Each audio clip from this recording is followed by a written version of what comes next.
주님께서 여러분과 함께 성 마테오가 전한 거룩한 복음입니다.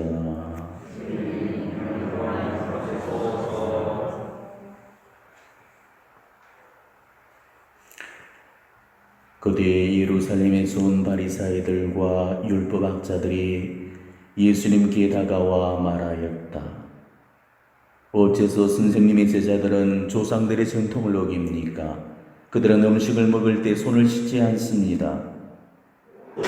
예수님께서는 군중을 가까이 불러 그들에게 말씀하셨다. 너희는 듣고 깨달아라. 입으로 들어가는 것이 사람을 더럽히지 않는다. 오히려 입에서 나오는 것이 사람을 더럽힌다. 그때 제자들이 예수님께 다가와 물었다. 바리사이들이 그 말씀을 듣고 못마땅하게 여기는 것을 아십니까? 그러자 예수님께서 대답하셨다. 하늘에 내 아버지께서 심지 않으신 조목은 모두 뽑힐 것이다. 그들을 내버려 두어라. 그들은 눈먼이들의 눈먼 인도자다. 눈먼이가 눈먼이를 인도하면 둘 다 구덩이에 빠질 것이다. 주님의 말씀입니다.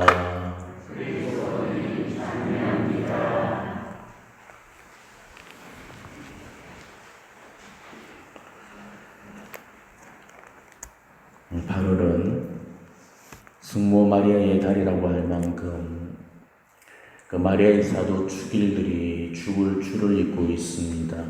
또 오늘은 또 한 분의 마리아 사도를 기념하는 날이지요. 성요한 마리아 비안의 신부님이십니다. 이름에서 다 알 수 있듯이 마리아라는 그 이름을 사용할 정도로 성모 신심에 대한 그런 깊은 신심의 소유자이십니다.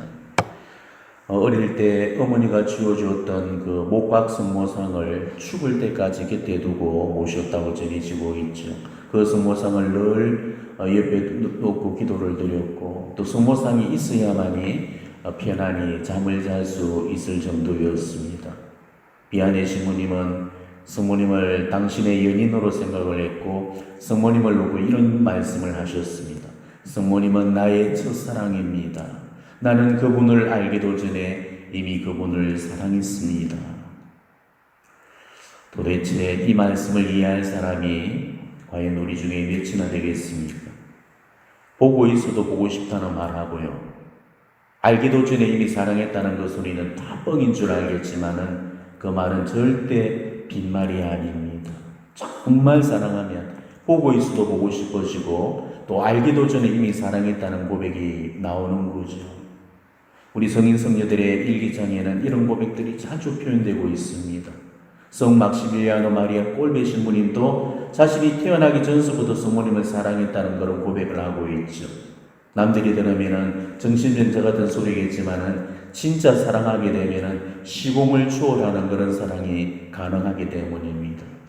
우리 하나님은 오히려 한술 더 뜨셔서 우리를 향해서 이렇게 사랑을 고백하셨죠. 나는 네가 나기도 전에 천지가 생기기도 전에 너를 영원으로부터 사랑했다.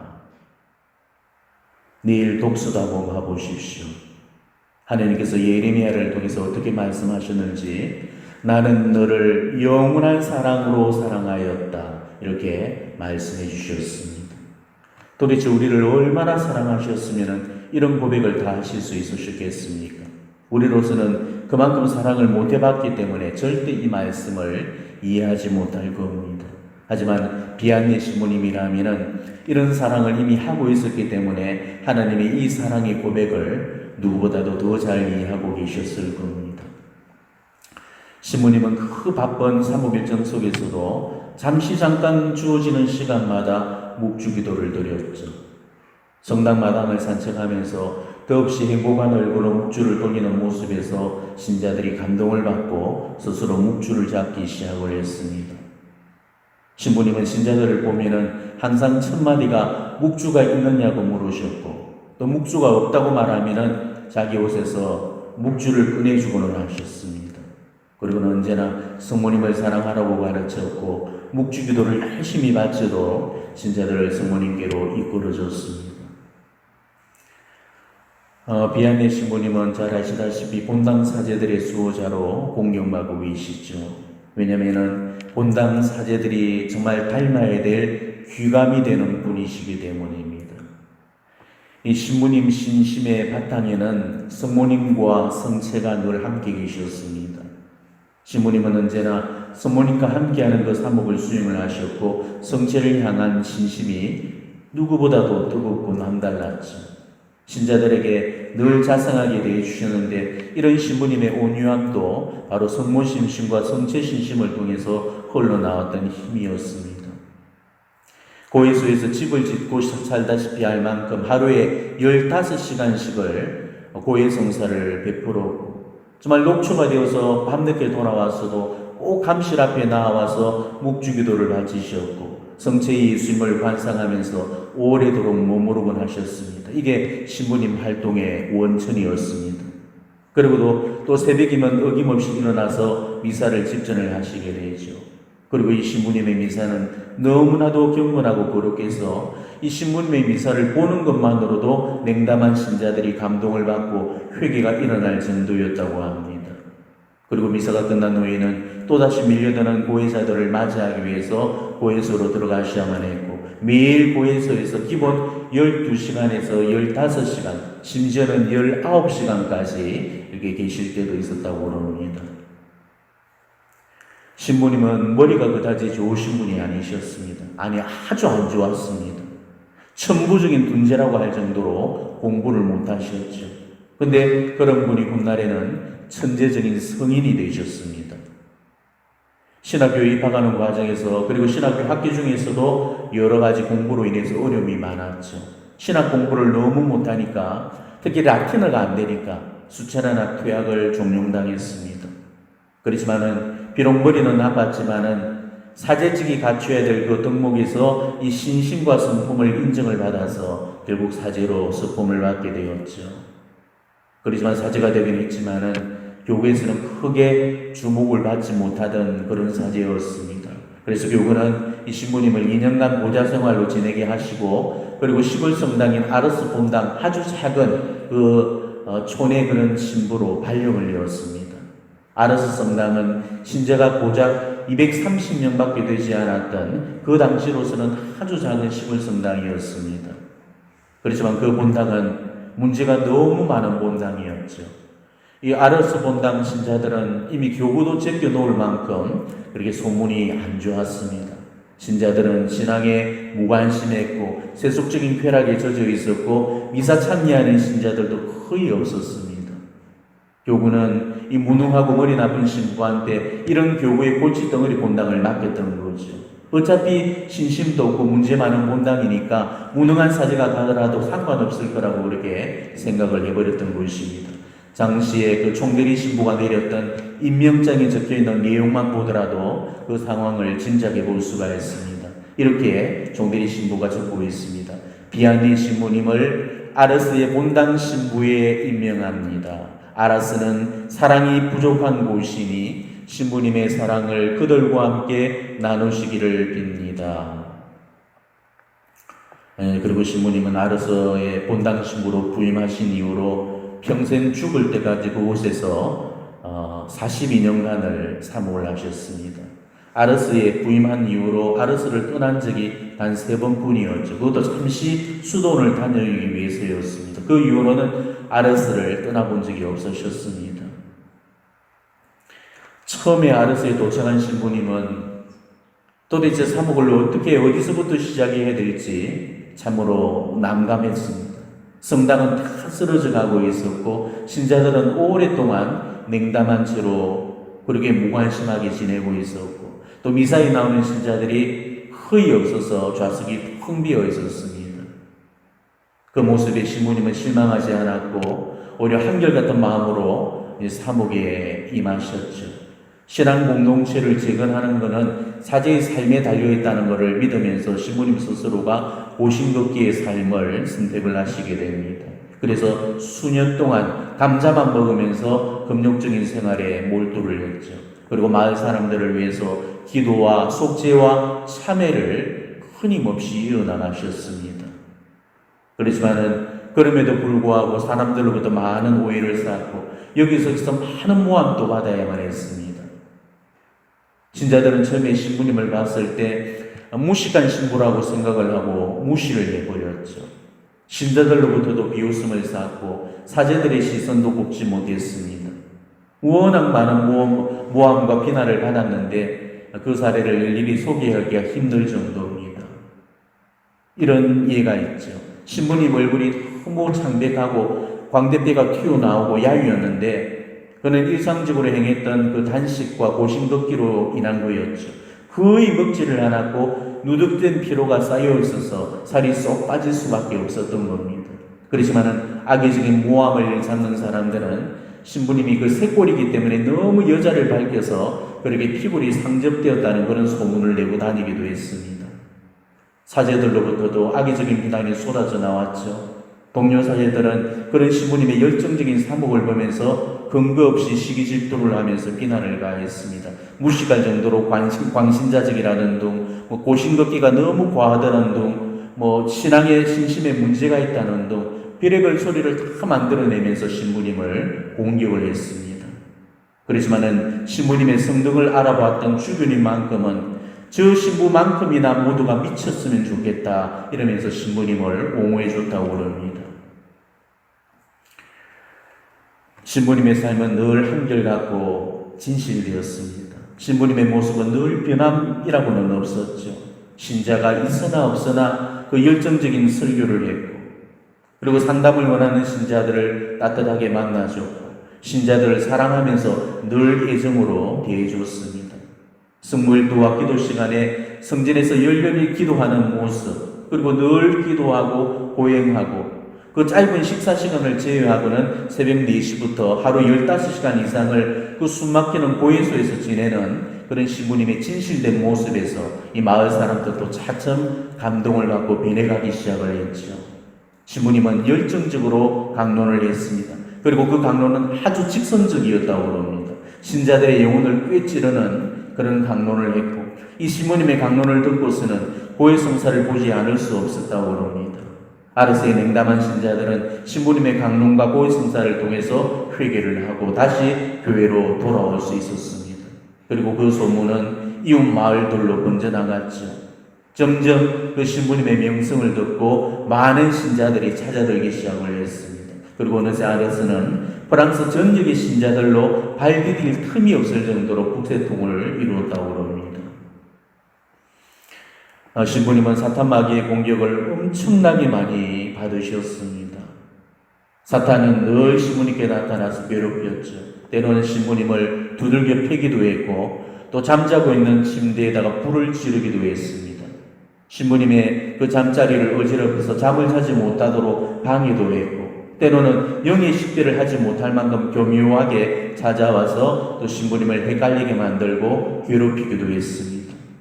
그렇지만 영의 분별이 뛰어나셨던 그런 성인이셨기 때문에 사탄의 해살과 그 장난질을 간파하셔서 사탄의 마습들을 그때마다 잘 이겨내셨죠.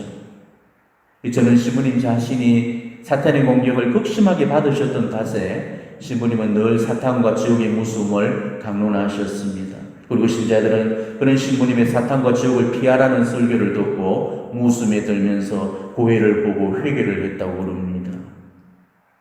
신부님은 영혼을 꿰뚫어보는 신비한 능력을 가지고 계셨습니다. 그래서 고해자가 죄를 고백하기 전부터 이미 그 죄를 다 알고 계셨고 고해자가 부끄러운 죄를 감추게 되면 그것을 정확하게 짚어내어서 고해자를 진정한 회심으로 이끌어 주셨습니다. 또 신부님은 성성이 워낙 뛰어난 분이셨기 때문에 신부님을 통해서 치유 기적도 무수히 일어나게 됩니다. 앞을 못 보는 소경을 보게 하고 다리를 전혀 못 쓰던 그 아이를 그 자리에서 일어서겨서 걷게 하고 또 늑대에게 물려서 심한 상처를 입고 죽어가는 그 소년도 상처 하나 없이 그 자리에서 깨끗하게 치유시켜 주셨다고 합니다. 신부님의 손을 통해서 무수한 치유가 일어났고 또 5,000명을 먹이신 기적 이야기처럼 밀가루 한 줌으로 60여 명의 학생들을 먹일 빵을 만들어 주곤 했습니다. 그렇게 해서 신부님의 영성에 감화된 그런 아르세의 성당은 다시 신자들로 북적되기 시작을 했죠. 냉담하는 신자들이 교회로 돌아왔습니다. 하느님을 안 믿던 이들이 교회로 몰려왔죠. 그렇게 해서 쾌락에 찌든 향락의 도시였던 아르스는 어느 순간 완전히 거룩한 도시로 변해가고 있었습니다. 훗날에 아르스의 그 신자들은 스스럼 없이 이런 자랑을 하고 다녔다고 합니다. 비록 우리 성당은 가난하지만 거룩한 본당 신부님을 모시고 있다. 그리고 그 성화의 물결은 아르스에만 머무른 게 아니고 프랑스 전역을 타고 흘러들어갔습니다. 신부님의 그 기도와 희생과 고행과 선행, 그리고 출중한 성덕이 알려지면서 해마다 2만 명의 고해자가 아르스를 방문했습니다. 아르스는 전국 각지에서 몰려온 고해자들로 인산인해를 이루게 되죠. 그리고 신부님은 하루 평균 이제 15시간을 고해소에 머무르기 시작을 했습니다. 신부님은 워낙 건강하게 타고난 몸 덕분에 70여 년을 초인적인 힘을 발휘하면서 사셨습니다. 하지만은 42년간의 그 엄격한 고행과 누적된 그 과로로 인해서 몸이 점점 쇠약해져서 73살의 나이에는 비로소 육체적인 한계에 부딪히게 됩니다. 어느 날 17시간을 고해성사를 주고 나오시면서 이제 더는 못합니다. 이렇게 말하고는 자리에 누우셨는데 신부님의 건강은 다시 회복되어질 수 없었다고 그럽니다. 그리고 그 말씀이 보일 만에 임종이 되시게 되죠. 신부님은 종부승사를 받았는데 성체배령을 앞두고 감격의 눈물을 머금고 마지막 노자성체를 영하고 또 신자들에게 마지막 강복을 주고는 조용히 눈을 감으셨다고 그럽니다. 바로 1859년 8월 4일의 일이었습니다. 신부님의 장례식에는 교구장을 비롯해서 전국 각지에서 왔던 주교 사제들이 무려 1000명 이상이 참석을 했고 프랑스 전역에서 온 신자들의 애도의 물결이 인산인해를 이루었습니다. 신부님의 성덕을 알아봤던 수많은 주교와 사제와 신자들이 신부님의 마지막 가시는 길을 그렇게 배웅해 해드렸던 것이죠.